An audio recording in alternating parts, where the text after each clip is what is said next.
नमस्कार शेतकरी मित्रांनो, मी ग्रीनटेक्स ॲग्रो सायन्स प्रतिनिधी तुळशीराम जाधव. मी आज केळी प्लॉटला व्हिजिट करण्यासाठी आलेलो आहे आणि या केळी प्लॉटला आपलं ग्रीनटेक्स ॲग्रो सायन्स 1919 आणि नायट्रो बूस्ट त्याच्यामध्ये आंतरपीक म्हणून मेथीची लागवड केलेली आहे शेतकऱ्यांनी.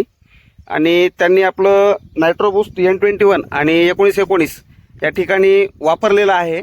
आपण स्वतः शेतकऱ्यांशी जाणून घेऊया की याचा रिझल्ट तुम्हाला भेटला आहे की नाही. तुमचं नाव सांगा. नमस्कार, मी राजकुमार जाधव, राहणार पिनोळा, तालुका वसमत, जिल्हा हिंगोली येथील शेतकरी असून आपण यावर्षी आपल्या या 1 एकरच्या शेतामध्ये केळीची रोप लागवड केलेली आहे. त्यामध्ये आपण आंतरपीक म्हणून मेथी या पिकाची लागवड केलेली आहे. तरी आपण बघू शकता, या मेथी पिकाला लागवड करून फक्त 8 दिवस झाले आहेत आणि मेथीची वाढ तुम्ही बघू शकता.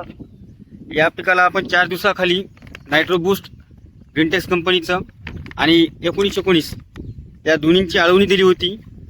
पाण्याचं वातावरण होतं, दिवसभर झड होती. त्याच्या आदल्या दिवशी आपण ड्रिचिंग केली होती. त्याचा तुम्ही रिझल्ट बघू शकता. पानाची थिकनेस बघू शकता तुम्ही आणि वाढ पण चांगल्या प्रकारे झालेली आहे. आणि याच्यामध्ये आपण आंतरपीक म्हणून केळी घेतलेलं आहे. या केळीसाठी पण आपण या अगोदर ग्रीनटेक्स कंपनीचं ॲमिनो गोल्ड दिलं होतं.